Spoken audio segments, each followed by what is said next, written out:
நம்ம அயோத்தியா காண்டத்திலே ராமர்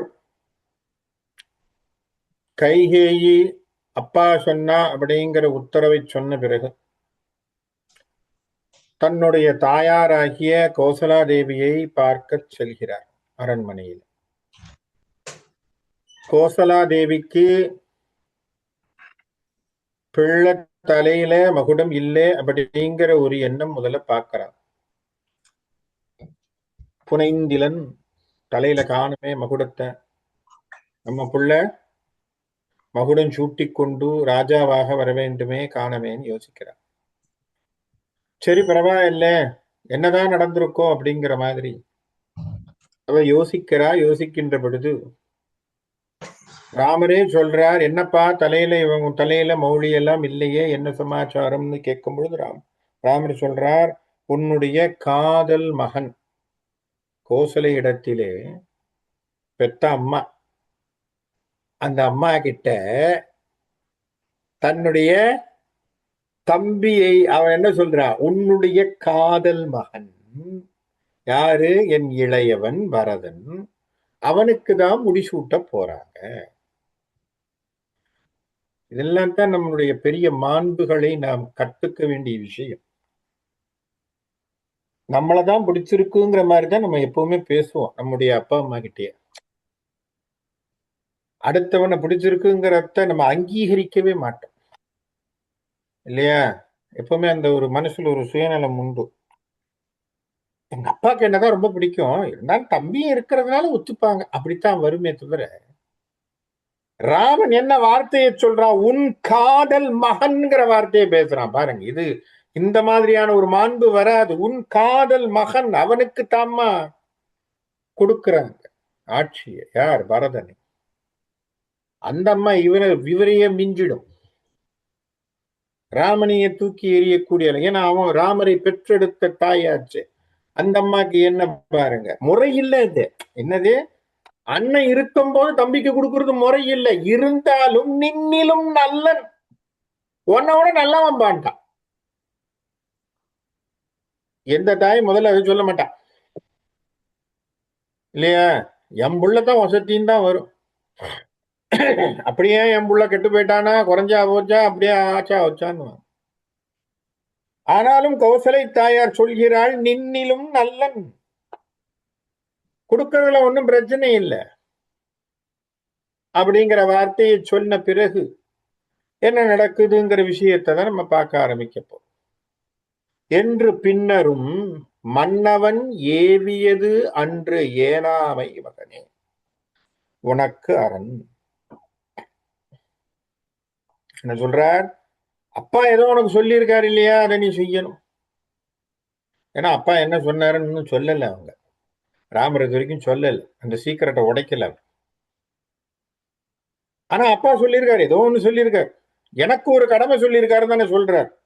பரதனுக்கு முடிசூடணும்னு சொல்லிட்டார், எனக்கு ஒரு விஷயம் சொல்லியிருக்காருன்ட்டு அப்படிதான் வச்சிருக்காரு சஸ்பென்ஸ்ல அம்மாவுக்கு.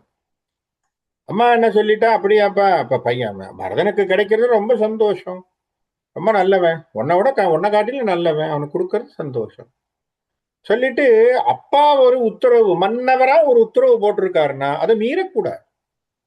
தாயார் சொல்றான், மன்னவன் ஏவியது அன்று எனாமை மகனே உனக்கு அரண். சொன்னதை தட்டாம செய்யறதுதான்ப்பா உன்னுடைய அரண்.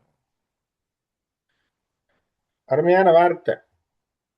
அப்படின்னா என்ன அர்த்தம், மன்னவன் என்று சொல்லக்கூடியவனினுடைய கட்டளையை பிரஜைகள் மதிக்க வேண்டும். அந்த மாதிரியான விஷயங்களை நாம் தெளிவுபடுத்தி செய்ய வேண்டும். நன்று நும்பிக்கு நானிலம் நீ கொடுத்து ஒன்றி வாழுதி ஊழிபல என்றாள்.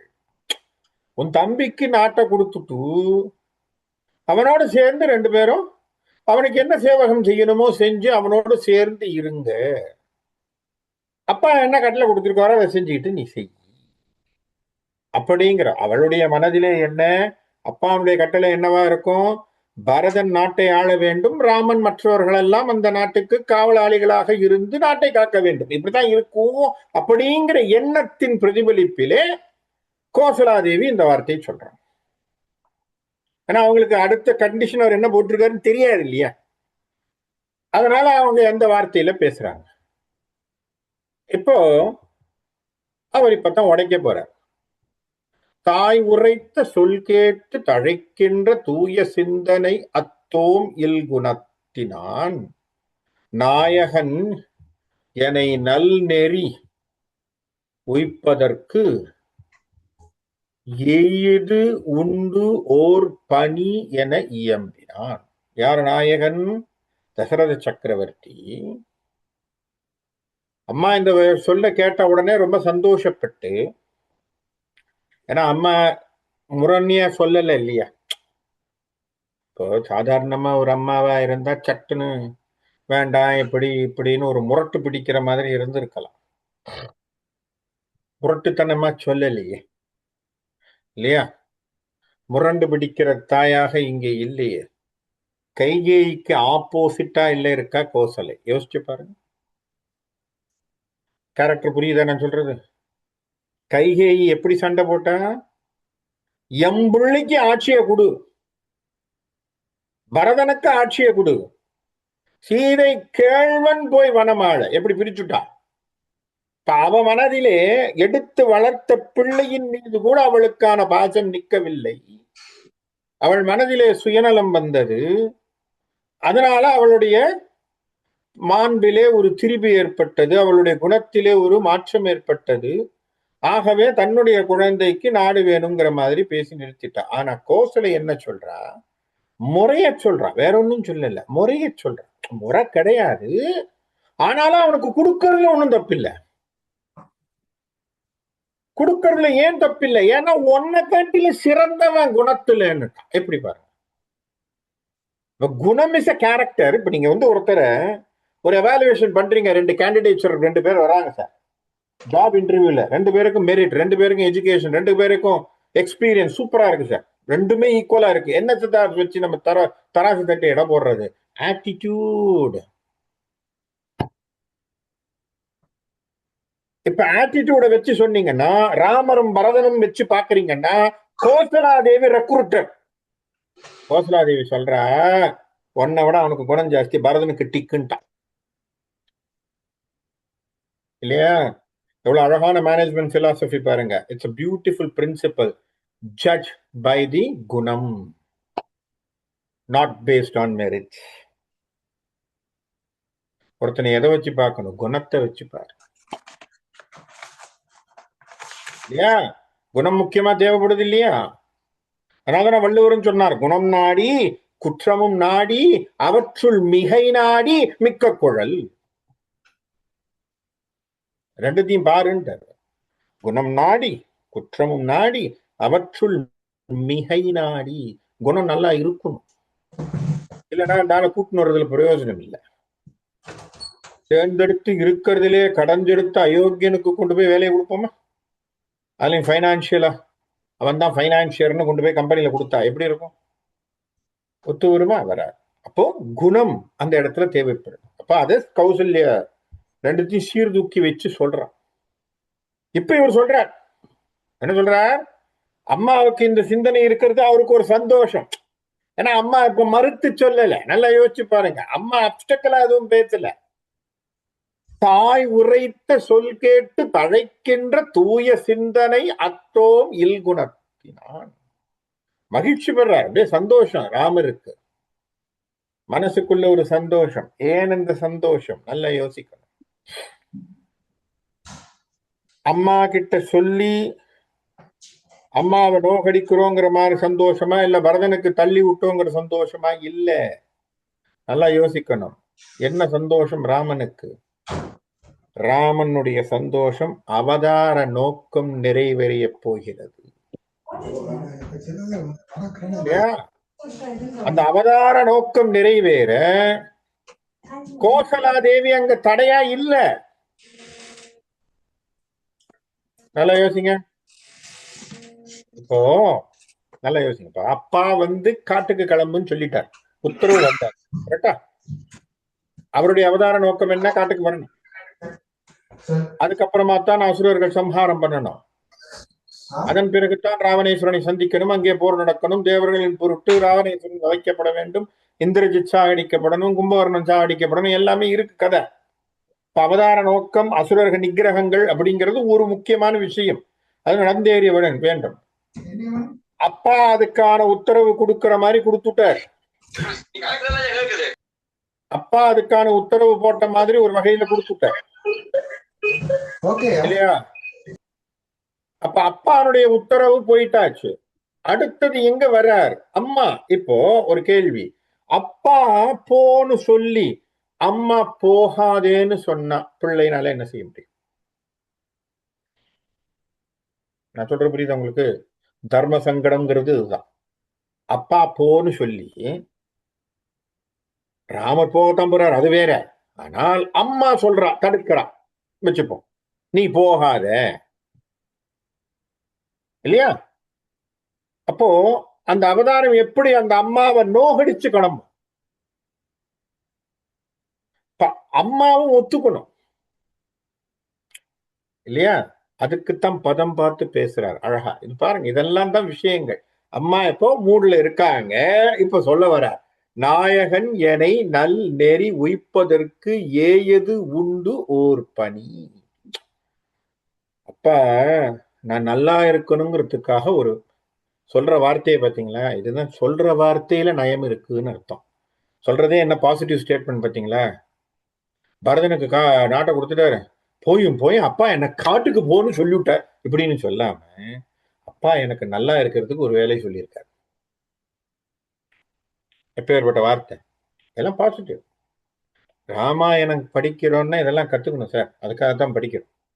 இல்லைன்னா சும்மா ஏதோ மேலாப்புல பார்த்துட்டு புஸ்தகத்தை மூடி வச்சுட்டு போறதுக்காக கம்பன்ல நம்ம என்ன கத்துக்கிறோம், இல்ல கம்பன் என்ன சொல்றான், அந்த கேரக்டரை எப்படி பிரதிபலிக்கிறாங்கிறது இதுல தான் இருக்கு.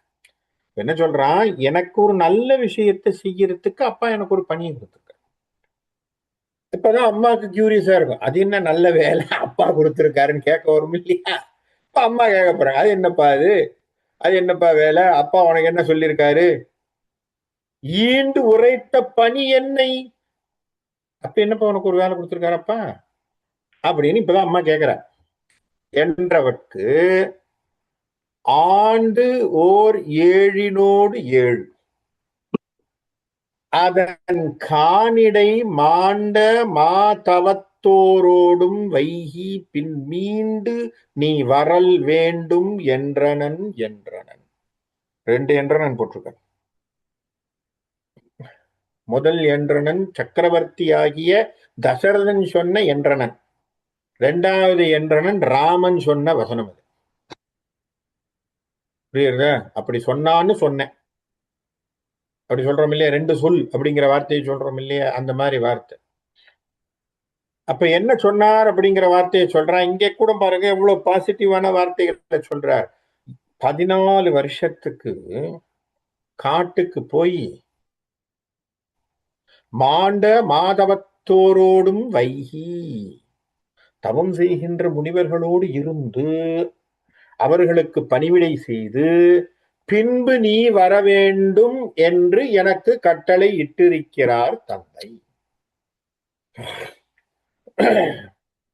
இந்த ஸ்டேட்மெண்ட்லேயே ராமர் ரொம்ப ரொம்ப ரொம்ப ரொம்ப கிளாரிட்டியோட அவருடைய அவதார நோக்கத்தினுடைய சூக்ஷ்மத்தை சொல்லிட்டார். என்ன சொல்றார்? மாதவத்தினரோடும். நான் வந்ததே யார் பொருட்டு? அந்த முனிவர்கள் எல்லாம் வேண்டியதனாலே தான் தர்ம பிரபுவாக ராமன் அவதாரம் செய்ததே. அவர் ஏன் இந்த உலகத்திற்கு, இந்த வையகத்திற்கு வரவேண்டிய அவசியம் என்ன? தர்மத்தை நிலைநாட்டுவதற்கும் அசுர சம்ஹாரத்திற்காக வருகிறார் இல்லையா? அப்ப அந்த அசுர சம்ஹாரத்தை செய்யணும் அப்படின்னு சொன்னா அவர் இங்க இருக்கக்கூடாது, காட்டுக்கு தான் போகணும். அப்ப தான் காட்டிலே யாரை போய் சந்திக்கணும்? மா தவம் செய்திருக்கக்கூடிய முனிவர்களை பார்க்கணும். அங்கதான் போய் அகத்தியரை பார்க்க போறார், பாரத்வாஜரை பார்க்க போறார், எல்லாரையும் பார்க்க போறார். பெரிய பெரிய ரிஷிகளை அத்தனை பேரையும் பார்க்க போறார். அப்ப அத்தனை ரிஷிகளுடைய ஆசீர்வாதமும் அவருக்கு கிடைக்க போகுது. அவர்களுடைய வாழ்த்துக்களோடு அவர்களுடைய உரைகளோடு அவர் அந்த விஷயங்களை அவர் செய்யணும். அதனால் அவர் என்ன சொல்றார், அப்பா எப்படி கொடுத்திருக்கார், மாண்ட மாதவத்தரோடும் வைகி பின் மீண்டு நீ வரல் வேண்டும் என்றான் என்றான். அப்படிதான் அப்பா எனக்கு உத்தரவு கொடுத்திருக்கார். இந்த வார்த்தையை கோசலை எதிர்பார்க்கல இல்லையா? கோசல் எதிர்பார்த்தது எல்லாம் என்ன, பரதனுக்கு நாடு ஓகே, அப்பா இவருக்கு என்னவா கொடுத்திருப்பார், ஏதோ நாட்டை காப்பாத்துறதுக்கு ஒரு ஆளா நின்று ஏதோ ஒரு வேலை செய்ய, இல்லை நீ மந்திரியா உட்காரு, இந்த மாதிரி ஏதாவது கண்டிஷன் போட்டிருப்பான்னு கோசலை தேவி யோசிச்சிருப்பான். இப்ப இந்த வார்த்தையை கேட்ட உடனே கோசலைக்கு துயரம். கண்டிப்பா ஒரு தாய்க்கு வரக்கூடியது, எந்த தாயாராக இருந்தாலும் இல்லையா. அது அவதார நோக்கத்திலே அவதாரத்தை ஈண்டெடுத்த தாயாக இருந்தாலும் கூட தாயின் மனம் எப்பொழுதுமே குழந்தைக்கு ஒண்ணுன்னா சஞ்சலப்படும். அப்ப அங்க என்ன ஆகுது, கோசலைக்கு ஒரு துயரம் ஏற்படுது. ஆங்கு அவ்வாசகம் என்னும் அனல் குழை தூங்கு தன் செவியில் தொடரா முனம். இந்த காட்டுக்கு போக போறேன்னு சொன்ன வார்த்தை எப்படி இருக்கான், தீயன சுட்டது அவள் காது. அனல்ங்கிற வார்த்தை அனல், அப்படியே காதெல்லாம் பொசுக்கிற மாதிரி இருக்கும். அது உள்ள முழுசா உழறதுக்கு முன்னாடி ஏங்கினாள், இளைத்தாள், திகைத்தாள், மனம் வீங்கினாள், விம்மினாள், விழுந்தாள் ஆரோ. எவ்வளவு வர்ப போட்டிருக்காரு பாத்தீங்களா கம்பன், எவ்வளவு வர்ப போட்டிருக்காரு பாத்தீங்களா, வினை சொற்கள் எத்தனை போட்டிருக்காரு பாருங்க. ஏங்கினாள், முதல்ல ஏங்குறா, சிச்சோ உனக்கா, இளைத்தாள், மூச்சு இறக்குது, திகைத்தாள், ஆச்சரியப்பட்டு போயிட்டா, அப்பாவா அப்பாவா அப்பாவா இப்படிதான் கேட்டிருப்பான். திகைத்தாள்னா என்ன பண்ணிருப்பா, அப்பாவா சொன்னாரு, இல்ல இல்ல ராமன் அப்பாவா சொன்னாரு, அப்பாவா சொன்னாரு, இப்படிதான் கேட்டிருக்கணும். யோசிச்சு பாருங்க, நம்ம அந்த அந்த சிச்சுவேஷனை மனசுக்குள்ள பதப்படுத்தி பாருங்களேன். கௌசலையாக இருந்து ராமர் இந்த செய்தியை சொன்ன உடனே நம்ம என்ன பண்ணிருப்போம், அப்பா சொன்னாரு, இல்ல இல்ல நீ உண்மையா அப்பா தான் சொன்னாரா, அப்பா இந்த வார்த்தையை நம்ம 30 தடவை கேட்டிருப்போம். ஏன்னா நம்ப முடியல, காரணம் நேத்து தான் சொன்னார் அவரு, இந்த மனுஷன் அவர் என்ன சொன்னாரு, உனக்கு தானா மகுடம்னு. நேத்து ராத்திரி நடந்த கதை எது, உனக்கு மகுடம்னு. இன்னைக்கு காலையில வேற மாதிரி சொன்னா என்ன அர்த்தம், ஆச்சரியம் இருக்கும் இல்லையா. Two different statements, which one to believe. அப்ப திகைக்கிறாள், மனம் வீங்கினாள், தடுமாறுறா, விம்மினாள், அழறா, விழுந்தாள் ஆரோ. மயக்கம் தலையெல்லாம் கலகரம் சுத்துது அவங்களுக்கு. ஏன்னா சொல்ல நம்ப முடியல, சொல்லை நம்ப முடியவில்லை அவளால். அப்ப என்ன பண்றா, அப்படியே விழறா, மயங்கி கீழே விழறா. உண்மைதான், ராமனை காட்டுக்கு போன்னு வரத்தை கேட்கும் பொழுதே தசரதன் மயங்கி விழுந்தான் இல்லையா. கைகேயி சொன்ன வார்த்தையை கேட்டு அவருக்கே தலையெல்லாம் சுத்திச்சு. ஒரு தந்தையினுடைய உள்ளத்துக்கே அந்த மயக்கம் ஏற்பட்டது என்று சொன்னால் ராமனை பெற்றெடுத்தவளுக்கு இருக்காது. அப்ப அவ பதமதக்கிறா, அப்பதான் பேசுறா, வஞ்சகமோ மகனே, உனை மாநிலம் தஞ்சம் ஆக நீ தாங்கு என்ற வசனம். அப்பா நீ நாளைக்கு மகுடத்தை சூட்டிக்கொண்டு இந்த ராஜாவாக இங்கே ராஜாங்கத்திலே குழுவிற்றிருந்து நீ ராஜாங்கத்தை பரிபாலனம் பண்ணணும்னு நேற்று சொன்ன வார்த்தை வஞ்சகமா. இந்த இடத்துல வஞ்சகம் அப்படின்னு சொன்னா, நம்ம ஊர்ல வஞ்சகம்னு சொன்னா தீய எண்ணத்தோடு செய்வதுன்னு அர்த்தம், சரியா. வஞ்சகம் அப்படின்னு சொல்லக்கூடிய வார்த்தைக்கு தீய எண்ணத்தோடு சொல்வதான். கோசலை தசரதனை சந்தேகப்படல. வஞ்சகமோன்னு இங்க கேட்கறது என்ன அப்படின்னா, மாத்தி சொல்றாரே என்ன காரணம்? அப்போ உன்னை திருப்திப்படுத்துறதுக்கு முதல்ல சொல்லிட்டு விட்டுட்டாரா? அப்ப அந்த ஸ்டேட்மெண்ட்ல பொருள் இல்லையா அப்படிங்கறதான் எடுத்துக்கணும். வஞ்சகமா அப்படின்னா வஞ்சனையா அப்படின்னு நம்ம எடுத்துக்கிட்டோம்னா தப்பா? அப்பா வேணும்ட்டே உன்னை குத்துறதுக்கோ உன்னை வஞ்சிப்பதற்காகவோ செய்யல. ஏன்னா தயரதனை பற்றி கோசலைக்கு தெரியலன்னா யாருக்கும் தெரிய போறது இல்லை. கைபிடித்த முதல் மனைவி இல்லையா? நல்லா யோசிச்சு பாருங்க. கைபிடித்த முதல் மகாராணி. என்னதான் இருந்தாலும் legally she is the first representative. கரெக்டா? நீங்க என்ன ஆர்டர் சொல்லுங்க சார். நீங்க எந்த ஆர்டர் பேசினாலும் தயரதன் முதல் மனைவி கோசலை தேவி தான். முடிஞ்சது. ரெண்டாவது தான் கைகேயி, மூணாவது தான் Sumitra. Legally she is first. அப்ப கைபிடிச்சு இத்தனை நாள் இருந்திருக்கா. அவளுக்கு தெரியும். தம் புருஷனுடைய குணம் தெரியாது அவளுக்கு. அப்ப வஞ்சகமோ நம்ம யோசிக்கிறது வஞ்சனை அப்படின்னா உடனே உன்னை வஞ்சித்து விட்டாரான்னு இல்ல. நேத்து ஒண்ணு சொல்லி இன்னைக்கு மாத்திருக்காரு. என்ன காரணம்? அந்த அந்த வார்த்தைக்காக அவள் போட்ட வார்த்தை வஞ்சகமா அப்படி. இப்ப மாத்தி சொல்றாரு. வார்த்தையிலே மாற்றம் இருக்கு. ஏன் வார்த்தை பிறள வேண்டும்? அதனால கேட்கிறார். வஞ்சகமோ மகனே உன்னை நேத்து கொடுக்கிறேன்னு சொன்ன வார்த்தை நீங்க மாத்தி சொல்றாரு. என்ன காரணம்? நஞ்சமோ இனி நான் உயிர் வாழ்வேனோ? அஞ்சம் அஞ்சும் என் ஆர் உயிர் அஞ்சுமால். இது நீ சொன்ன வார்த்தை எப்படி இருக்கு? எனக்கு விஷம் கொடுத்தது போல இருக்கு. அதனால நான் இனிமே என்ன பண்ண போறேன்? நீ இல்லாம நான் எப்படி உயிர் வாழ போகிறேன்? இல்லையா? நான் இனிமே உயிர் வாழ மாட்டேன். நான் எப்படி இருப்பது? கஷ்டம்.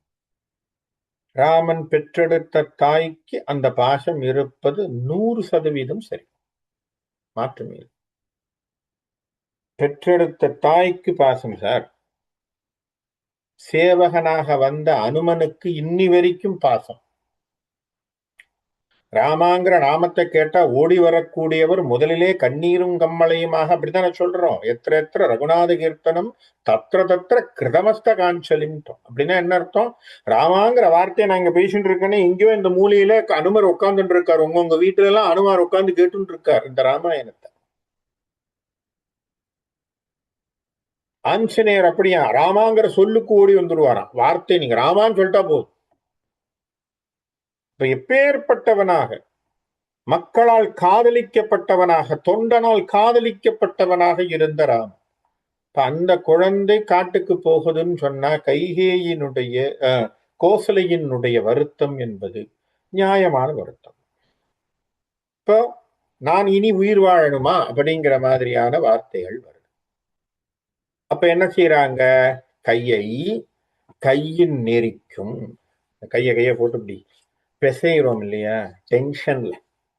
அதுதானே சொல்றோம். What are the symptoms for anxiety, pressure and tension சொன்னா கைய போட்டு பிசைகிறது. அதெல்லாம் நம்ம சொல்றோம் இல்லையா? தன் காதலன் வைகும் ஆள் இலை என வயிற்றினை பெய்ய வளைத்து தளிராள் பிசையும். எந்த வயிற்றுல தன்னுடைய குழந்தை பிறந்ததோ அந்த வயிற்றை தடவி தடவி பார்த்துக்கிறா, பிசைஞ்சு விட்டுக்கிறா. சரியா? ஏன்? எந்த வயிற்றிலே தன்னுடைய மணிமகுட வயிற்றிலே சுமந்தாளோ அந்த ராமனை அந்த வயிற்றை தடவி பார்த்துக்கிறான். அந்த குழந்தை பிறந்த இடம். அப்போ அந்த தொப்புள் குடி உறவு அவளுக்கு வருது ஞாபகம். சொல்லலாம் எங்க ராமர் கோசலைக்கு வந்தது பாயாசம் வழியா வந்ததாகவே இருக்கட்டும். ஆனா 10 மாசம் சுமந்தவ தானே பெத்த இல்லையா? 10 மாதம் தன்னுடைய கருப்பையிலே சுமர்ந்து ராமனை பெற்றெடுத்தவள் கோசலை. அதனாலதான் நம்ம அந்த தாயாருக்கு அவ்வளவு உயர்வை தருகிறோம். இன்னைக்கும் இந்த நேரத்துக்கும் இப்பொழுதும் நீங்க போய் வீட்டுல சுப்பிரபாதம்னு ஒண்ணு போடுங்க. வெங்கடேச சுப்பிரபாதம்னு பேர் இருக்கு இல்லையா? கேட்டிருப்பீங்க. எம்.எஸ். சுப்பலட்சுமி பாடியிருப்பாங்க, ரொம்ப ஃபேமஸ். இன்னைக்கும் அந்த பாட்டை போட்டுதான் வெங்கடாஜலபதியை ஏழுமலையில எழுப்புறாங்க. அந்த சுப்பிரபாதத்தினுடைய முதல் முதல் பத்தியை ராமனிடத்திலிருந்து கடன் வாங்கித்தான் ஏழுமலையானுக்கே கொடுத்திருக்காங்க. என்ன வார்த்தை சார் ஆரம்பிக்குது சுப்பிரபாதம்? கௌசல்யா சுப்ரஜா ராம பூர்வா சந்தியா பிரவர்த்ததே. கௌசலையின் மகனே, தயரதன் மகனேன்னு சொல்லல. எங்க பாருங்க வச்சிருக்கான் ரெகக்னிஷன் தாய்க்கு, எங்க கொடுத்திருக்காரு பாருங்க தாய்க்கு. சாமியை எழுப்புறதுக்கே அம்மா பேரை சொல்லித்தான் எழுப்பும் இல்லையா? எவ்வளவு அழகான வார்த்தை. அதான் இதெல்லாம் நம்ம பார்க்கும் பொழுது என்ன அருமையான விஷயங்களை நமக்கு நம்முடைய இதிகாசங்கள்லாம் கையில கொடுத்துருக்கு. நம்ம இதெல்லாம் அனுபவிக்க வேண்டிய விஷயங்கள். அப்போ தாயினுடைய ஒரு பான்பை, தாயினுடைய ஒரு மகிமையை, அவளுக்கு தரக்கூடிய உயர்வை அவர் கொடுத்திருக்கார். அதனால தான் அந்த வயிற்று, எந்த வயிறுல பிறந்தாங்களோ அந்த வயிற்றை அவள் தடவி தடவி பார்க்கிறாள், பிசைகிறாள். புகை வெந்து உயிர்க்கும் விழுங்கும் புழுகுமால். அப்படியே வெப்ப காத்தாக மூச்சு, அவள் மூச்சு வெப்ப காற்றாக போகிறது. நன்று மன்னன் கருணை. உங்க அப்பா செஞ்சது நல்லா இருக்குப்பா. ஏனா நகும் நின்ற மைந்தனை நோக்கி நெடுஞ்சுரத்து என்று போவது எனா எழும் இன் உயிர் போன்றும் போது உற்றது உற்றனள் போலுமே. ஒரு என்ன வேதனைன்னா அழகாக கம்பன் சொல்றான், மரண வேதனையினுடைய அவஸ்தை எப்படி இருக்குமோ அதை அந்த இடத்திலே கோசலாதேவி பெற்றாள். மரண வேதனை. ஏன் மரண வேதனை? மனசுல அவ்வளவு கஷ்டம். பிள்ளை பிரிஞ்சு போறது. அது மட்டும் இல்ல, பிள்ளை காட்டுக்கு போறாரு சார், திரும்பி வருவான்னு என்ன உத்தரவாதம் இல்லையா? நம்ம சொல்லலாம் அது அவதாரம், அந்த அவதாரம் திரும்பித்தான் வரப்போகுது அப்படிங்கறது நாம சொல்லலாம். ஒரு தாயினுடைய லெவல்ல யோசிச்சு பாருங்க. புள்ள காட்டுக்கு போகுதுன்னா சும்மா இருப்பாங்களா? இல்லையா? அப்ப அந்த தாய்க்கு ஒரு வருத்தம் இருக்கும் இல்லையா மனசுல? அப்ப அந்த மனசுக்கான வருத்தத்தை அவள் என்ன செய்வாள்? நல்லா இருக்குப்பா உங்க அப்பா உன் மேல வச்சிருக்கக்கூடிய ஆசை, கருணை அப்படின்னு சொல்லி, கிட்டத்தட்ட மரணத்திலே இருக்கக்கூடியவனுடைய வேதனை எப்படி இருக்குமோ அந்த வேதனையை அவள் அனுபவிக்கின்றாள். கிட்டத்தட்ட அந்த மனசுல அவளுக்கு ஏதோ சொல்லணும் தோணுது, வருது, அடைக்குது. நெஞ்சுல வார்த்தைகள் வரவில்லை, அடைக்கிறது. அன்பு இழைத்த மனத்து அரசருக்கு நீ என் பிழைத்தனை. எப்பா உங்க அப்பா உன் மேல அன்பு வச்சிருக்காருங்கிறது மட்டுமில்ல, நீயும் அதே போல் அன்பு செலுத்தியவன் ஆகியிற்று. உன் மீது என்ன அவருக்கு கஷ்டம், உன் மேல என்னப்பா குத்தம், ஏன் வேண்டான்னு சொன்னார் உங்க அப்பா உன்ன? அப்ப என்ன யோசிக்கிறாங்க? ஏதோ ஒரு காரணத்துக்காக தயரதன் ராமனை வேண்டாம் என்று சொல்லி பரதனுக்கு கொடுக்கிறார்னா ராமனிடத்திலே என்ன குறை? இது ஒரு பெரிய அனாலிசிஸ் தானே. இப்படி யார் யோசிப்பா இல்லையா? ரெண்டு பேரும் வந்து சண்டை போடும்போது முதல் வார்த்தை வந்து புள்ள சொல்றான், ஏன்னா அவன் அடிச்சுட்டான், முதல்ல என்ன சொல்லுவோம்? நீ என்னடா சும்மா இருந்தா அவனை 2 ஷாட் சாத்திட்டு வர வேண்டியதான்னு சொல்லாம, நீ என்னடா பண்ணேன்னு கேட்கக்கூடிய தாய்மார்கள் எத்தனை பேர்? ஏன்டா அவன் ஒன்னு அடிச்சான், நீ என்ன பண்ண? எத்தனை பேர் கேட்பா? கேட்க மாட்டான். நீ 2 வச்சுட்டு வேண்டியதானடா, அடி வாங்கிட்டு சும்மா வந்து நீயா அப்படின்னு நம்ம நம்ம குழந்தைய சொல்லுவோம். அது செய்யக்கூடாது. ஆனா அதான் அழகாக அதை கேட்கிறாள் கௌசலை. என்ன பிழை உன் மேல, என்ன தப்பு? அப்ப நீ என்ன தப்பு வச்சிருக்க? What is problem with you என்று நின்று ஏங்குமால் முன்பு இழைத்த வறுமையின் முற்றினோர் பொன் பிழைக்க புலம்பினார் போலவே. இந்த ஒப்புமை போன தடவை கூட கொஞ்சம் பேசணும். இந்த ஒப்புமை அழகான ஒப்புமை. என்ன ஒப்புமை? கையில காசு கிடைக்குது சார். ஒருத்தன் கையில காசு கிடைச்சதுன்னு நினைச்சுக்கிட்டு இருக்கும் போது அந்த காசு தவறி போச்சு, எப்படி இருக்கும்? பாடுபட்டு ஒருத்தன் சம்பாதிச்சு சம்பாதிச்சு சம்பாதிச்சு காசை குருவி சேர்க்கிற மாதிரி சேர்த்து, எங்க ஊர்ல கொஞ்சம் நடந்தது அந்த மாதிரி கதை. கொண்டு போய் ஃபைனான்ஸ் கம்பெனின்னு ஒரு இடத்துல போட்டுருவாங்க. இந்த ஃபைனான்ஸ் கம்பெனி மறுநாள் காலையில கம்பியை நீட்டிவிட்டு பணத்தை எல்லாம் எடுத்துன்னு ஓடி போயிட்டாங்க. கிடைக்கும்னு நினைச்சு உட்கார்ந்து இருந்து எந்த இளவு காத்து கிளி போகும், என்ன பண்றது? ஆனா பாடுபட்டு சம்பாதிச்ச பணம் கையில வச்சிருந்தாலாவது ஏதாவது ஆயிருக்கும். அதுபோல கையில கிடைச்சி புடுங்கிட்டு போன மாதிரி. இது கையில கிடைச்சது வாயில கிடைக்கலங்கிற மாதிரி சொல்றோம் இல்லையா? சாப்பாடு கையில வாயில போடுறதுக்கு முன்னாடி ஒருத்தன் புடிங்கிட்டு போனானா எப்படி இருக்கும்? அந்த மாதிரிதான் இருக்கு. அதுதான் கதைங்க. முன்பு இழைத்த வறுமையின் முற்றினோ, ரொம்ப கஷ்டப்படுறான் ஒருத்தன், அவனுக்கு வறுமையில மகா வறுமை, அவனுக்கு கையில காசு கிடைக்குது. இந்த காசை அனுபவிக்கிறதுக்கு முன்னாடி அவன் கையில இருந்து புடுங்கிட்டு போயிட்டா எப்படி இருக்குமோ அது போல இருக்குன்றான் கோசலாதேவி. இது சரியா? அப்ப எப்பேற்பட்ட ஒப்புமை, அழகான ஒப்புமைகள் நிறைய. கம்பனில் ஒப்புமை அப்படிங்கிறதே ஒரு தனி தீசிஸாவே எழுதணும். அத்தனை ஒப்புமைகளை அழகா கொடுப்பார். கம்பனில் ஒப்புமைங்கிறது அருமையான ஒப்புமைகள். இது ஒரு ஒப்புமைகள், இது ஒரு ஒப்புமை. ஏன்னா ஏற்கனவே நான் ஒண்ணு சொன்னேன், கண்ணிழந்தான் பெற்றிழந்தான் என உழந்தான். அது போல, அதே போல கல்லா புல்லருக்கு பொருளென போயிற்று. யாருக்கு? தாடகைக்கு விட்ட அம்பு அவ உடம்புல புகுந்து வெளியில போகும்போது சொல்லொக்க கடியவேக சுடுசரம்னு ஆரம்பிச்சு. அப்பா ஒருத்தனை உட்கார வச்சு சொல்லு, நல்ல நல்ல சொற்களா சொல்லிட்டு இருக்க, அவன் இருக்கிறதுலே முட்டாளா இருந்தா என்ன பண்ணுவான்? சொல்லினால ஏதாவது பிரயோஜனம் இருக்கா? சொல்றது புரியுதா? ஒருத்தன் மகா முட்டாள், அவன்கிட்ட உட்கார வச்சு நல்லா இரு, நல்லா படி, நல்லா செய்ய, நல்லதா பண்ணு எல்லாம் சொல்லி உட்கார்ந்து இருக்கிறோம்.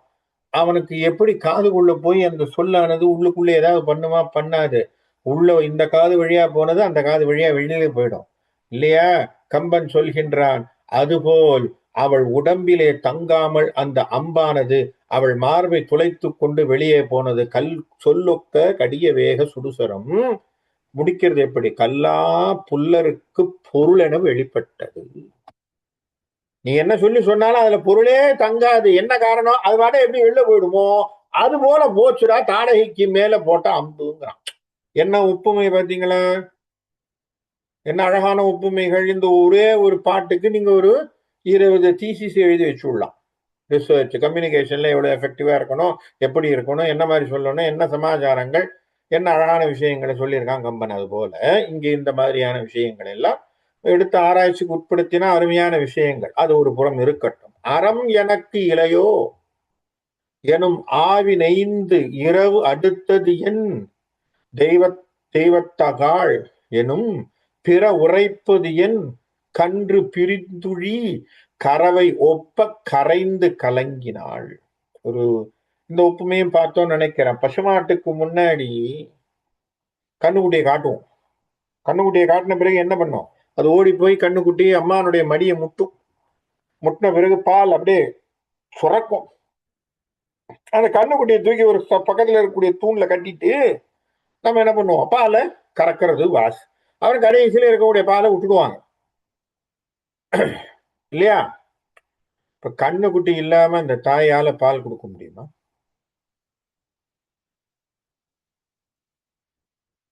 இப்ப கன்றை பிரிந்த தாய் எப்படி துடிக்கும்? ரொம்ப கஷ்டப்படும். ஏன்னா அந்த தாய்க்கு முதல்ல அந்த பாசத்திலே பால் அப்படிங்கிறது வர்றது கஷ்டம். ஏன்னா சுரக்காது, வாத்சல்யம் இல்லையே. கண்ணுக்குட்டியை காட்டினாதான் பண்ண முடியும். சில சமயம் இதெல்லாம் ரொம்ப பாவம். நானே கேள்விப்பட்டிருக்கேன். நல்ல கால்நடைகள் இடத்துல எல்லாம் கண்ணுக்குட்டி ஃபார் சம் ரீசன் செத்து போயிடும். பார்த்துருப்பீங்க, நீங்களும் பார்த்துருப்பீங்க. அதை என்ன பண்ணுவாங்கன்னா வைக்கல்ல போட்டு கண்ணுக்குட்டி உடம்பு அப்படியே ப்ரிசர்வ் பண்ணி அதை கொண்டு வந்து நேரில் நிறுத்துவாங்க. அந்த உடம்பை பார்த்து அந்த தாயானவள் பால் சுரப்பாள். பேர்பட்ட பாசம் பார்த்தீங்களா? அதுதான் தாய். அதுக்கு தெரியும் ஓரளவுக்கு, ஏன்னா அந்த அசைவு இல்லாம நிக்குது அது. ஆனாலும் அந்த உடம்பை பார்த்து நக்கிக் கொண்டு அந்த தாய்க்கு அந்த அந்த கண்ணுக்குட்டியினுடைய நினைப்புல பால் சுரக்கும். அதுபோல ஏன் அப்படி சொல்றான்னா, இதெல்லாம் அனுபவித்த மொழிகள். கம்பன் எழுதுறான்னா சும்மா இல்ல, அனுபவித்த மொழிகளை போடுகின்றான். என்ன சொல்றான்? கண்ணுக்குட்டி இல்லாம ஒரு தாய் எப்படி தவிக்குமோ அது போல தவிச்சுட்டான் கோசலை. இப்படி தவிக்கிறா, கஷ்டப்படுறா. இவ்வளவு கஷ்டத்தை பார்த்த பிறகு ராமன் சில வார்த்தைகள் ஆறுதலாக சொல்ல வேண்டும். இப்ப ராமன் ஆறுதல் வார்த்தைகள் பேசுறார். இத்திரத்தின் இடர் உருவாள் தனை கைத்தலத்தில் எடுத்து. அம்மா அப்படி சங்கடப்பட்டு கஷ்டப்பட்டு அப்படி இருக்கும்போது அம்மா கையை பிடிக்கிறார், பிடிச்சு அப்படி நிறுத்துறார். அம்மா நல்லா யோசிச்சு பாருங்க. கைகேயி வருகின்ற பொழுது ஆடைகளை திருத்திக் கொண்டு வாயை பொத்திக் கொண்டு பேசியவன் ராமன் இல்லையா? கோசலைக்கு கை பிடிச்சு தூக்கி அம்மா கையை பிடிச்சுக்கிட்டு பேசுறார் தாய். சொல்றார், அருங்கற்பினோய் பொய் திறத்தினான் ஆகுதியோ புகழ் மெய் திறத்து நம்பேந்தனை நீ. அம்மா பெரிய கற்பிற்கு அணிகலனாக இருப்பவளை அருங்கற்பினோய். கையால தூக்கி சொல்றான். நம்ம அப்பா எப்பொழுதும் உண்மை கூற்றிலிருந்து கொஞ்சம் கூட பிறழாமல் தான் சொன்னதை செய்தவர். அப்பேற்பட்ட அப்பா எனக்கு உத்தரவிட்டதை நான் மீறணுமா? அது சரியா வருமா? இல்ல அவர் அப்படி சொல்ல மாத்திக்க கூடியதாக உன்னுடைய செயலை நீ செய்து விடுவாயா? ஏன்னா அதுவும் தர்ம சங்கடம் தானே. இப்ப தசரதன் ஒரு சொல்லை கொடுத்திருக்கார் சார், ஒரு வாக்கு. யாருக்கு வாக்கு கொடுத்திருக்கார்? கைகேயிக்கு வாக்கு கொடுத்திருக்கார். என்ன கொடுத்திருக்கார்? பரதன் நாட்டை ஆழ்வான், ராமன் காட்டுக்கு போவான். நான் கொடுத்திருக்கார். இப்ப தசரதன் எது நம்பி கொடுத்தார் சார்? அவருக்கு ராமர் போறது பிடிக்கலன்னே இருக்கட்டும், ஆனாலும் ஏன் ஒப்புக்கொண்டார்? ராமன் செய்வான்ங்கிறதுக்காக தான் ஒப்புக்கொண்டார் இல்லையா? நல்லா யோசிச்சு பாருங்க இந்த வார்த்தை. இப்போ கேரக்டரை மாற்றும். இப்ப எல்லாரும் கேள்வி வரும், அது ராமர் இல்லை, அது வேற. ராமருக்கு பதிலாக லக்ஷ்மணன் செய்வான்னு அவர் சொல்லியிருப்பாரு. லக்ஷ்மணனை குறைச்சு மதிப்பிடல. நல்ல ஞாபகம் வச்சுங்க. நான் உடனே சொன்ன உடனே நம்ம லக்ஷ்மணனை குறைச்சுதான் மதிப்பிடிச்சு பேசுறோம்னு இல்லை. ராமர் கேட்கிற மாதிரி லக்ஷ்மணன் சட்டன் கேட்பாராங்கிறது கேள்விக்குறி. புரியுறதா? ராமர் சொல்றது இப்போ ராமர் சொன்ன வார்த்தையை கேட்கிற மாதிரி லக்ஷ்மணன் கேட்பாராங்கிறது ஒரு கேள்விக்குறியா இருக்கும். காரணம் என்னன்னா, சில சமயங்கள் லக்ஷ்மணாழ்வாருக்கு சட்டுன்னு கோவம் வரும். சில பல இடங்கள்ல பார்ப்போம், சட்டுன்னு கோவம் வரும். அவர் கொஞ்சம் முன்கோபம் ஜாஸ்தி. அப்ப தசரதன் சொல்ற வார்த்தை இப்ப பின்னாடியே வரப்போகுது. தசரதனுக்கு இந்த வார்த்தையை தெரிஞ்ச உடனே இந்த அப்பா தூக்கி சிறைச்சாலையில போடுன்னு பேசுவார் அவர். அந்த அளவு கோவம் வரும். அப்ப நீங்க யோசிச்சு பாருங்க, இந்த சொல்லை, இந்த வாக்கை, இந்த நம்பிக்கையை கைகை இந்த வரத்தை கேட்டிருந்தா, இந்த இடத்திலே ராமனுக்கு பதிலாக லக்ஷ்மணன் இருந்தா தசரதன் உறுதியாக இந்த வார்த்தையை சொல்லியிருப்பாரா? இல்லையா? இதெல்லாம் யோசிக்கணும். அப்போ தன் சொல்லை தட்டமாட்டான் ராமன்கிற நம்பிக்கை ஏதோ ஒரு மூலையில தசரதனுக்கு இருந்திருக்கு. அதனாலதான் கைகை இடத்திலே சொல்றார், நீ போய் அதை கெடுத்துறாதீங்க. எப்படி சொல்றாங்க? நீ கெடுத்துறாருன்னா ஏன்? ஏன்னா என்ன நம்பித்தானே அவர் கொடுத்திருக்காரு இந்த வார்த்தை. என் புள்ள செய்வான் அப்படிங்கிற நம்பிக்கையில தானே வாக்கு கொடுத்திருக்காரு. நீ என்ன செய்யற? மெய்த்திறத்து நம்பேந்தனை பொய்த்திறத்தினான் ஆகுதியோ. எப்பொழுதுமே மெய்யுக்கே உரித்தானவனாக இருக்கக்கூடிய தயரதன் வார்த்தையிலிருந்து மாற்றமே இல்லாது இருக்கக்கூடிய தயரதன் வார்த்தையை பொய் செய்வதாக நீ செய்து விடாதே. ஏன் செய்து விடாதே? நீ அழுது நீ போகாத மகனேன்னு சொல்லி என்ன நீ நிறுத்தி, அப்ப அங்க என்ன ஆகும்? கைகேயி சொன்னது, ஓ பாத்தியா நல்ல வரம் கொடுத்தியா, நல்ல வரம் கொடுத்தீங்க, பொண்டாட்டி புருஷனுமா சேர்ந்து ஒரு நாடகம் பண்றீங்களான்னு சொல்ல மாட்டாங்களா அவங்க நாளைக்கு? அந்த வார்த்தை வருமா வராத? நீ ஒரு வரம் கொடுப்ப, அப்புறம் உன் பொண்டாட்டி வேண்டான்னு சொல்லுவா, நீங்க தடுப்பீங்க, அப்புறம் நாங்கெல்லாம் சும்மா உட்கார்ந்து இருக்கணுமான்னு வார்த்தை வருமா வராத? ஓ, அப்ப என்ன ஆகும்? பேர் யாரு கெட்டு போகும்? தயரதன் சொன்னால் அவன் வார்த்தை நிற்காது. தயரதன் வரம் கொடுத்தா அது செல்லுபடி ஆகாது. வருமா வராத? அப்போ அந்த வார்த்தை வேண்டாம். அந்த மாதிரி நம்ம சொல்லக்கூடாது. பொற்ப உறுத்தன மெய்மை பொதிந்தன சொற்புறத்தற்கு உரியன சொல்லினான் கற்பு உறுத்திய கற்பு உடையாள் தனை வற்புறுத்தி மனம் கொளா தேற்றுவான். எப்பேற்பட்ட கற்பிலே, அதாவது இங்கே சில விஷயங்கள் நம்ம தீர்மானமா தெரிஞ்சுக்கணும். ராமாயண காப்பியம் என்பது ராமனுடைய அவதார நோக்கம், ராமனுடைய மாண்பு மட்டும் இல்லைங்க. அதுல இருந்த பல கதாபாத்திரங்களுடைய குணத்தையும் நாம் தெரிந்து கொள்வதற்கு ராமாயண காப்பியம். அதனாலதான் நம்ம ஒரு தலையாக நம்ம ராமாயணத்தை படிக்கிறது இல்லை. ஒவ்வொருத்தருக்கும் ஒரு அழகான ஒரு விஷயங்களை சொல்லி சொல்லி சொல்லி சொல்லித்தான் அவர் அந்த கம்பன் தன்னுடைய கதாபாத்திரத்தை வைக்கிறார். ராமனுடைய அப்பானுடைய வாக்கியத்தை மாற்றாமல் அவன் எப்படி நிற்கிறான் என்கின்ற ஒரு வன்மையை காட்டக்கூடிய கம்பன், அதேபோல் கற்பின் கனலியாக சீதை எப்படி தன்னை சிறைகாக்கும் கற்பே கற்புங்கிற மாதிரி தன்னை எப்படி அவள் தூய்மையாக வைத்துக் கொண்டாள் என்று சொல்வதற்கும் கற்பின் கனலியாக சீதையையும் காட்டுகிறார். கற்பின் கனலி மட்டும் சொல்லிட்டா போதுமா? என்ன அழகான தொண்டனாக அனுமனை காட்டுகின்றார். சரி, அனுமனாக காட்டினா போதுமா? சரணாகதி தத்துவத்தை உணர்த்துவதாக விபீஷணனை காட்டுகின்றான். எல்லாம் நமக்கு பாடங்கள். அதுபோல கௌசல்யா தேவியினுடைய கற்பு மாண்பு, இந்த மாண்பை சொல்லக்கூடியது யார் சர்டிபிகேட் பண்ற? அம்மாவை ராமன் அவதாரமே சொல்லு, கற்பினுடைய சிறந்தவள். இந்த உலகத்திலே கற்புடையவள் எப்படி இருக்கணும்னு காட்டக்கூடியவளாக கோசலை தேவி இருக்கிறாள். அவளுடைய மனசை கோணாம, மனசை தேத்தி,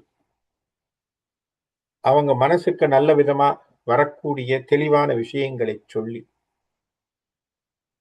எது சரி அப்படிங்கிற விஷயத்தை பேசி, என்னென்ன வார்த்தைகள் தாய்க்கு ஒரு மகன் என்ன சொல்லணுமோ அந்த வார்த்தையை சொல்லி, புரியுதா? தகுகின்ற வார்த்தைகளை சொல்லி தேற்றுதலை சொல்கின்றான்.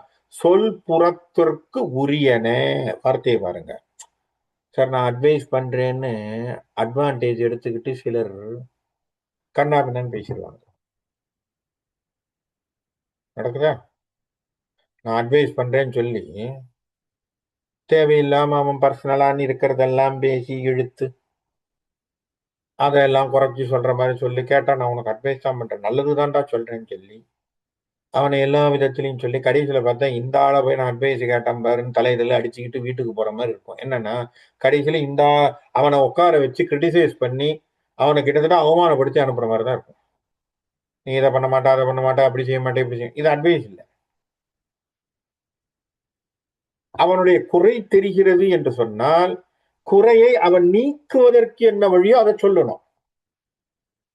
புரியுதா? நிறைய பேருக்கு நம்மள பல பேருக்கு அட்வைஸ் பண்றது ரொம்ப பிடிக்கும். அதுல அட்வைஸ் ஏன் பிடிக்குது அப்படின்னு சொன்னா பேசுறதுக்கு ரொம்ப பிடிக்கும். புரியுறதா? பேசுறது ரொம்ப பிடிக்கும். ஆனா ரொம்ப இலவசமா கிடைக்கக்கூடிய விஷயம் அட்வைஸ் தானே வாழ்க்கையில்.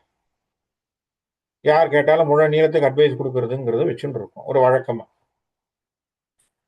அதனாலதான் நம்ம என்ன பண்ணணும், அழகாக வார்த்தை சொல்கின்றான், என்ன சொல்லணுமோ அது சொல்லணுங்கிறாரு.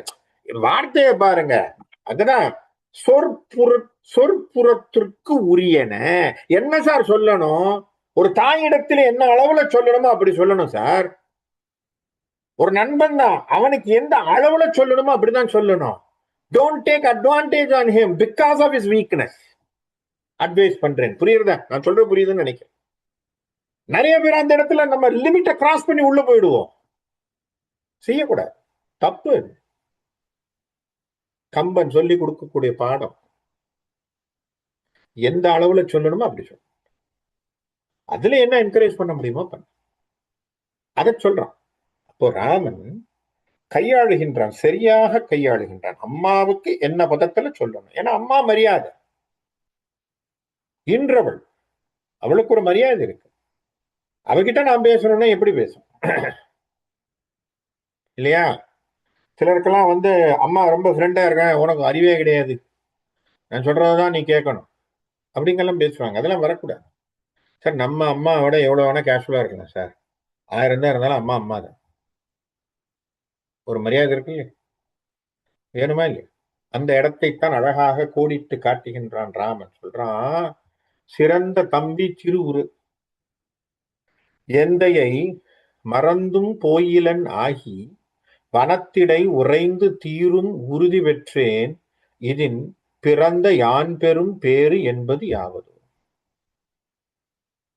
உலகத்திலே யாருக்கும் கிடைக்காத தம்பி எனக்கு கிடைச்சிருக்கான், சிறந்த தம்பி. பரதன் அரசாள போகிறான். என்னுடைய அப்பா தயரதன் நான் நல்லா இருக்கணுங்கிறதுக்காக, என்ன வார்த்தை பாருங்க, மறந்தும் பொய்யிலன்னாகி, சொன்ன வாக்க காப்பாத்துவாங்கிறதுக்காக என்ன போய் காட்டுல இருன்னு சொல்லியிருக்காரு. இதை விட பெரிய பேர் என்னம்மா எனக்கு இருக்குங்கிறார். இதை விட எனக்கு பெரிய பிறவி பேர் என்ன இருக்க போகுது? வேற ஒண்ணும் இல்லையே. அப்பா சொன்ன காப்பாத்தின பிள்ளைங்கிற ஒரு பேர் நல்ல கௌரவம் தானே, அப்பாவுக்கு சந்தோஷமாக செய்யக்கூடியதாகத்தானே இருக்கும். இந்த விஷயத்தை மட்டும் ராமன் இந்த பிரின்சிபல்ல இருந்து கொஞ்சம் கூட மாறவே இல்லை சார், கடைசி வரை. அதனாலதான் குரு பின்னாடி வந்து வசிஷ்டரே சொல்லுகின்ற பொழுது கூட இல்ல நான் வரமாட்டேன்னு விட்டேன். ஏன்னா பிரின்சிபல், நான் இதுல ஸ்டாண்ட் எடுத்துட்டேன், இதுல தான் இருப்பேன். இப்ப இது ஒரு பெரிய பேர், எனக்கு ஒரு பெரிய பாக்கியம். அப்படி ஒரு பாக்கியம் எனக்கு கிடைச்சிருக்கு, இதை விட எனக்கு என்ன வேணும்? மின்னும் மண்ணும் இவ்வேளையும் மற்றும் வேறு எனும் பூதம் எல்லாம் அழிந்து ஏகினும் அண்ணல் ஏவல் மறுக்க அடியேனிற்கு ஒண்ணுமோ இதற்கு உள் அழியல் என்றான். இந்த உலகத்துல எது வேணா மாறி போலாம் சார், எது வேணா மாறி போலாம். என்னது? மண்ணு மாறலாம், ஆகாயம் மாறி போகலாம், பஞ்சபூதங்கள் தன் நிலை கெடலாம். ஆனால் அப்பானுடைய சொல்லை புள்ள தட்டினான்னு இருக்க கூடாதுங்கிறார். அண்ணல் ஏவல் மறுக்க அடியேனருக்கு ஒண்ணுமோ, இது சரி வருமா? அது தகுமா? அது சரியான வார்த்தையா? அந்த மாதிரியான சொல் என்னால அப்பாவுக்கு அவப்பேர் வரக்கூடாது, அதை செய்யலேங்கிற பேரும் எனக்கு வரக்கூடாது இல்லையா? அதுதான் ராம். அந்த மாண்பினை ராமன் காக்க வேண்டும் என்று நினைக்கிறான். அப்ப கோசலை சொல்றா, அப்பா ஆகின ஐய அரசன் தன் ஆணையால் ஏகல் என்பது யானும் உரைக்கிறது. அம்மா அழகா சொல்றாங்க. இதுதான் தாய், இதுதான் கௌசல்யா. என்ன சொல்றா? அப்பா சொன்னதை மறுத்து நீ போகாதேன்னு நான் சொல்லல. என்ன சொல்லல? நீ போகாதேன்னு நான் சொல்லல. ஏன்னா அப்பா சொல்லிட்டார். அரசன் தன் ஆணையால், அப்பா கூட சொல்லல, மன்னன் கட்டளை, அரச கட்டளை இது. அரசன் தன்னுடைய ஆணையினால் ஏகல், போயிட்டு வான்னு சொல்லிட்டாரு. ஒன்ன போன்னு சொல்லியாச்சு, கட்டளை வந்தாச்சு. அதனால நான் அதை தடுக்கல. சாகலா உயிர் தாங்கு வல்லேனையும் போகின் நின்னோடும் கொண்டனை போகு என்றான். பெரிய காடு, அந்த காட்டுக்கு நீ போற, நீ அங்க போய் என்ன ஆக போறேன்னு எனக்கு தெரியாம நான் விசாரப்பட்டு இங்கே வருத்தப்பட்டு என் உயிர் போவதற்கு பதிலாக நானும் உன்னோடு வந்து விடுகிறேன் அப்பா, என்னையும் கூட்டிக் கொண்டு செல். என்ன அழகான வார்த்தை பாருங்க. சாகலா உயிர் தாங்கு வல்லேனையும் போகின் நின்னோடும் கொண்டனை போகு, உன்னோட என்னையும் கூட்டிக்கிட்டு போப்பா. என்ன இதெல்லாம், இதுக்கு பேரு தான் சார் தர்ம சங்கடம்னு பேர். நம்ம வாழ்க்கையில சில சமயம் தர்ம சங்கடம்னு ஒரு வார்த்தையை சொல்றோம். அழகா வார்த்தை சொன்னார், ஒரு பெரியவர் பேசிட்டு இருக்கும்போது சொன்னார். இன்னைக்கு அந்த வார்த்தைக்கு தப்பான அர்த்தம் சொல்றோம். தர்ம சங்கடம்னா என்ன தெரியுமா? ரெண்டு தர்மத்துக்கு நடுவுல எதை செய்யறதுன்னு சங்கடம் தான் தர்ம சங்கடம். புரியுதா உங்களுக்கு? ரெண்டு தர்மம் என்ன, அப்பா சொல்றதை கேட்கறதா அம்மா சொல்றது கேட்கறதா தர்ம சங்கடமா இல்லையா? நான் சொல்றது புரியுதா? இதுதான் தர்ம சங்கடம். இப்ப நம்ம என்ன தெரியுமா சொல்றோம்? சார் அவர் கோவிலுக்கு கூப்பிட்டுருக்காரு, இன்னொன்னு இவர் பர்த்டே பார்ட்டிக்கு கூப்பிட்டுருக்காரு, எதிய தர்ம சங்கடம் கேட்டா நான் தர்ம சங்கடத்துல இருக்கேங்க. என்னது? ஒருத்தர் கோவிலுக்கு விழா நடக்குது வாப்பான்னு கூப்பிடுறாரு, இன்னொருத்தர் சொல்றாரு என் பிள்ளைக்கு பர்த்டே பார்ட்டி நீங்க வீட்டுக்கு வாங்கன்னு கூப்பிடுறாரு. ஒன்னு கேளிக்கை, இன்னொன்னு ஆன்மீகம். நம்ம ஆளு என்ன தெரியுமா சொல்றான்? ஒரே தர்ம சங்கடமா இருக்குப்பா, ரெண்டுத்துல எங்க போறதுன்னு தெரியல. அடப்பாய், தர்ம சங்கடம்ங்கிறது இதுக்கு இல்ல, ரெண்டு தர்மத்துக்கு நடுவுல இருக்கக்கூடிய சங்கடத்தை தான் தர்ம சங்கடம்னு சொல்றோமே தவிர நீங்க கேளிக்க வேண்டாங்கிறத நீ தீர்மானம் பண்ணலாமே. ஆனா கேட்டா அதுவா இதுவான் ஒரே தர்ம சங்கடமா இருக்குன்னு நாமளா பேசிக்கிறோம்.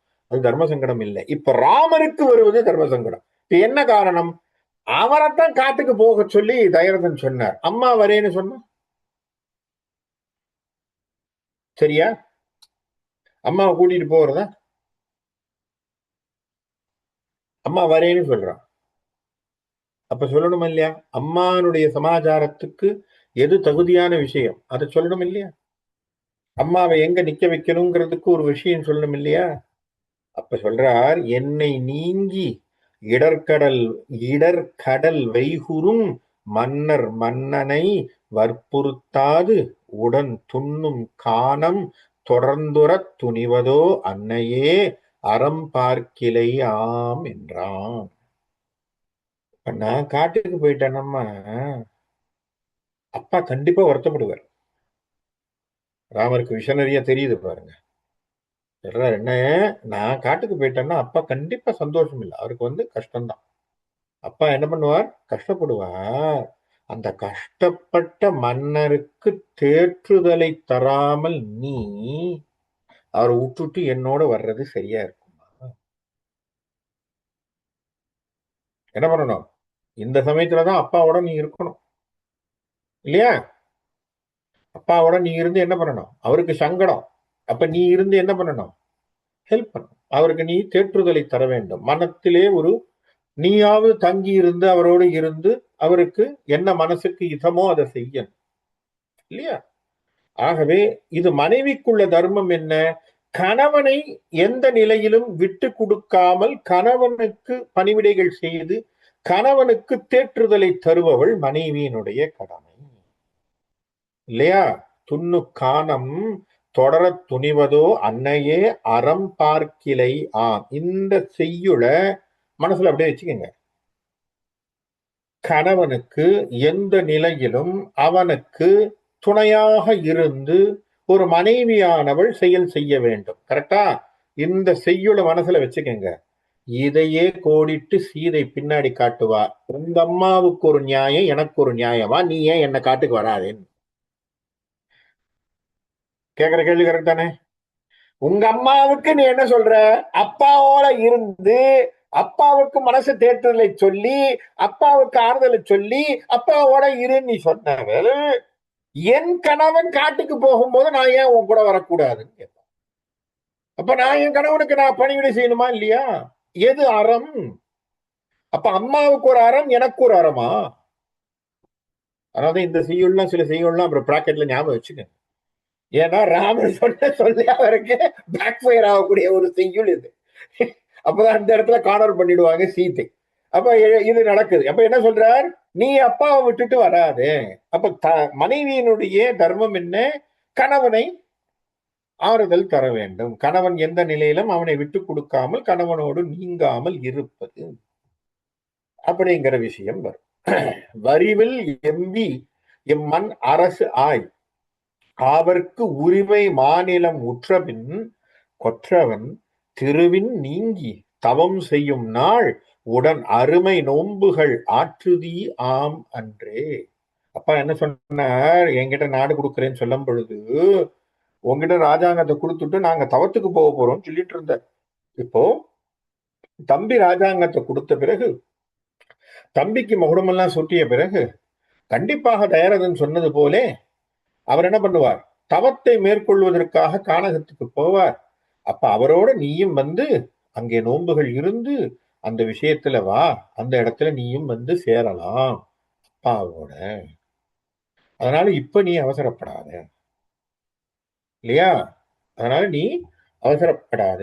சித்தம் நீ திகைக்கின்றது ஏன், தேவரும் ஒத்த மாதவம் செய்த உயர்ந்தோர் அன்றே, எத்தனைக்கும் உள ஆண்டுகள் ஈண்டு அவை 10ம் 4ம் பகலளவோ என்றான். இது வந்து ஒரு சாதாரணமாக நம்ம சொல்லக்கூடிய ஒரு தேற்றுதலான ஒரு மொழி. இப்போ நாமளே ஊருக்கு கிளம்புறோம்னு வச்சுப்போம். ஊருக்கு கிளம்புறோம், இல்லை ஃபாரின் கண்ட்ரிக்கு போக போறோம், ஒரு சின்னதா ஒரு வேலை கிடைச்சிருக்கு, கான்ட்ராக்டுக்கு போறோம்னு வச்சுப்போம். அம்மா சொல்லுவோம், என்னடா இவ்வளவு நாள் இருக்க போறேன், என்ன சமாச்சாரம், இவ்வளவு தூரம் போய் இருக்க போறியடா அப்படின்னு சொன்ன உடனே நம்ம என்ன வார்த்தை சொல்லுவோம், 2 வார்த்தை சொல்லுவோம். என்னம்மா என்ன சொல்ற, இது பேர் நீ இங்க இருந்து நீ உட்காந்து மதுரைக்கு போற டிஸ்டன்ஸ் தாமா, 8 மணி நேரத்துக்குள்ள நீ இங்க வந்துடலாமா, நீ என்னமா பேசுற, ஒண்ணு. ரெண்டாவது, நீ எத்தனை நாள், 2 வருஷம் தானமா, திரும்பத்துக்குள்ள 2 நாள்ல ஓடி போயிடுமா, சொல்றமா இல்ல, 2 நாள்ல ஓடி போயிடுமா. கௌசல இடத்திலே சொல்கின்றான், 14 வருடங்களும் 14 பகல் போல போயிடுமா, நீ ஏன் விசாரப்படுறீங்க. ஒரு தாயிடத்திலே நாம் சொல்லக்கூடிய அதே வார்த்தைகளை ராமன் கையாளுகின்றான். என்ன சொல்ற, 10ம் 4ம் பகலளவோ. ஒரு 10 நாள், ஒரு 14 நாள்ங்கிறது, ஒரு 14 வருஷங்கிறது உனக்கு பகல் பொழுது போற மாதிரி போயிடும், நீ ஏன் கவலைப்படுற, இது முடிஞ்சிரும், ஓடி வந்துருவேன் நானு, சரியா, இது வந்துருவேன், நீ ஏன் கவலைப்படுற. அதனால நான் ஏதோ பிரிஞ்சு ரொம்ப நாள் இருக்க போறேன்னு நீ நினைக்காத, வருத்தப்படாத அப்படிங்கிறார். முன்னர் கோசிகன் எனும் முனிவரன் தான் அருள்தலை தாங்கிய விஞ்ஞையும் பின்னர் எய்திய பேரும் பிழைத்தவையோ இன்னும் நன்று அவர் ஏயின செய்தலே. முன்னாடி விஸ்வாமித்திரர் வந்தார், அவர் காட்டுக்கு கூட்டிட்டு போறவன் பிள்ளையேன்னு சொன்னார். அப்ப சந்தோஷமா தானப்பா அனுப்பி வச்சீங்க, அப்பாவும் சரி நீயும் சந்தோஷமா தானே அனுப்பி வச்சீங்க. நான் போயிட்டு வந்ததுல அவர் எங்களுக்கு பல மந்திரங்களை கொடுத்தார், பலாதிபலா மந்திரங்களை கொடுத்தார், அத்தர சஸ்திரங்களை எல்லாம் பயிற்றுவித்தார், சண்டை எப்படி போடுறதுன்னு சொன்னார். கடைசியில் என்ன பண்ணார், எங்களுக்கு திருமணத்தை செய்து வைத்து எங்களை சம்சாரியாக மாற்றி வைத்தார். அப்ப அவரால் எங்களுக்கு எவ்வளவு விஷயங்கள், காட்டுக்கு போனதுல எவ்வளவு நல்ல நன்மைகள் நடந்தது, அது போலத்தாம இங்கேயும் நடக்கும். நான் முன்னாடி போயிட்டு தானே வந்திருக்கேன், காட்டுக்கு போயிருக்கேனே. ஆனால் போயிட்டு வந்த போது உன் புள்ள முதல்ல போயிட்டு வரும்போது காட்டுக்கு போயிட்டு வந்துதானே சீதையை திருமணம் செய்து கொண்டு நான் வந்தேன். இப்ப எல்லாருக்கும் சந்தோஷம் இல்லையா, அது போல எல்லாம் நல்லதே நடக்கும், நீ ஏமா வருத்தப்படுற, காட்டுக்கு போனா கஷ்டம்தான் படுவேன், நீ ஏன் யோசிக்கிற. மாதவர்க்கு வழிபாடு இழைத்து அரும் போதம் முற்றி பெரு அம்பிங்கையில் ஏதம் அற்றன தாங்கி இமையவர் காதல் பெற்று இந்நகர் வர காண்டிலே காண்டியால். சிறந்த முனிவர்களுக்கெல்லாம் பணிவிடை செய்து பெரிய பெரிய ஞானத்தை எல்லாம் பெற்று அவங்க கிட்ட இருந்த எல்லா ஆசீர்வாதங்களையும் பெற்று நல்ல வித்தைகளை பெற்று அவர்கள் அன்பை சம்பாதித்து வரங்களை பெற்று நான் திரும்பி வர்றது உனக்கு சந்தோஷம் தானேம்மா, நீ ஏன் அதை பத்தி தப்பா நினைக்கிற, வருத்தப்படுற இல்லையா. அதுக்கு ஒரு தேற்றுதலான மொழி சொல்றார். மகர வேளை மண் தொட்ட வண்டு ஆடு தார் சகரர் தாதை பனிதலை நின்று தம் புகர் இல் யாக்கையின் இன் உயிர் போக்கிய நிகர் இல் மா புகழ் நின்றது அன்றோ என. தன்னுடைய பரம்பரையிலே வந்தவன் ஒரு ராஜா, அவன் பேரு சகரன்னு பேர். இந்த சகரனுடைய பிள்ளைகள் என்ன பண்ணாங்க, அவர் அஸ்வமேத யாகம் பண்ணுகின்ற பொழுது அவருடைய குதிரையானது பல தேசத்துக்கு போச்சு. அதுல ஒரு குதிரை திரும்பி வரல. அந்த குதிரையை தேடி கொண்டு வாங்கன்னு சொல்லி சகரன் தன்னுடைய பிள்ளைகள், 100 பிள்ளைகள் அவருக்கு, அந்த 100 பிள்ளைகளும் பூமியை குடைந்து குடைந்து, பூமிக்கு அடியில எல்லாம் அந்த குதிரை போயிருக்கோ என்னமோன்னு போய் போய் போய் போய் அவங்க அங்கங்க குடஞ்சு குடஞ்சு குடஞ்சு குடஞ்சு போய் பார்த்தாங்க. அவங்க குடஞ்சு பார்த்த இடத்திலே தான் அழகாக சொல்வார்கள், இப்படி ஒரு வரலாறு ஒன்று. அவர்கள் சகரனுடைய பிள்ளைகள் குடைந்த ஒரு பள்ளத்திலே தண்ணீர் நிறைந்ததினால், சகரன் குடைந்த பள்ளத்திலே தண்ணீர் நிறைந்ததினாலே அதற்கு பேரு சாகரம்னு பேர். கடலுக்கு சாகரம்னு சொல்றோம் இல்லையா, சாகரம்ங்கிற வார்த்தை எங்கேருந்து வந்தது? சகரன் பிள்ளைகள் குடைந்ததினால் ஏற்பட்ட பள்ளத்திலே நிறைந்ததினால் சாகரம். அப்படி தேடி தேடி தேடி தேடி போனாங்க இல்லையாமா. அப்படி அப்பா சொன்னதை கேட்டு புத்திரர்கள் எல்லாரும் பல திசையில ஓடி மண்ணெல்லாம் நோண்டி நோண்டி செஞ்ச பரம்பரையில வந்தவங்கம்மா நம்ம. அப்பா சொன்னதை நான் எடுத்து செய்யக்கூடாதா? செய்யறதுல உனக்கும் பெருமை தானே. பரம்பரையினுடைய அந்த வழித்தலை நாம் செய்கின்றோம் என்பது உனக்கும் சந்தோஷம் தானே அம்மா. நீ ஏன் கவலைப்படுற இல்லையா? அடுத்தது, மான்மறி கரத்தான் மழு ஏந்துவான் தான் மறுத்திலன் தாதை சொல் தாயையே ஊன் அற குறைத்தான் உறவோன் அருள் யான் மறுப்பது என்று எண்ணுவதோ என்றான். சிவபெருமான் கையிலே வைத்திருக்கக்கூடிய கோடரிப்படையை போல அந்த கோடாலியை தன் கையிலே சுமந்தவனாக பரசுராமன் என்பவர் இருந்தார். அவருக்கு அப்பா உத்தரவு போட்டாங்க. என்ன உத்தரவு போட்டாங்க? அம்மா ஒரு சந்தேகம் ஏற்படுது, ஆகவே ரேணுகா என்று சொல்லக்கூடிய உன் தாயினுடைய தலையை வெட்டுன்னு சொல்றார். தன் கோடலியாலே தன்னுடைய தாயினுடைய தலையை வெட்டுகிறார் பரசுராமன். வெட்டின பிறகு தந்தை சொல்றார், நான் சொன்ன வார்த்தையை நீ தட்டாமல் செய்தாயப்பா, ஆகவே உனக்கு என்ன வரம்னு கேட்கிறார். உடனே பரசுராமர் சொல்றார், நான் சொன்ன வரத்தை தரியான்றார். ஆமான், எனக்கு திரும்பவும் அம்மாவத்தான்னு கேட்டார். அப்போ தந்தை சொல்மிக்க மந்திரம் இல்லை என்கின்ற வார்த்தையினுடைய நிச்சயத்தை காட்டியவன் பரசுராமன். அது போலத்தான் நம்ம அப்பா தசரதன் சொன்னதை நான் தட்டாம செஞ்ச பிள்ளையா இருக்கணும். நான் மட்டும் ஏன் மாறணும்? இந்த பரசுராமன் போலே நானும் அவர் வழித்தோன்றலிலே வரணுமா இல்லையா என்று சொல்லி ராமன் இந்த தேற்றுதல்களை கோசலை தேவியிடத்திலே சொல்கிறார். இருந்தும் கோசலை தேவியாருக்கு என்ன மனசுல இருந்தது, அவங்க அடுத்தது என்ன பண்ண போறாங்க, ராமர் அடுத்தது என்ன செய்ய போறார் என்பதை வருகின்ற வாரத்திலே தொடர்பா பார்ப்போம்னு சொல்லி இன்னைக்கு இந்த இடத்திலே ராமர் என்ன அழகான ஒப்புமைகளை சொல்லி தன்னுடைய தாயை தேற்றுகின்றார் என்கின்றதை நாம் அழகாக பல குணங்களின் வழிவாக ராமன் சொன்னதை கேட்டது நமக்கு ஒரு நிறைவான விஷயம் அப்படிங்கிறத சொல்லி இந்த இடத்துல நான் இருக்கிறேன். நன்றி, வணக்கம்.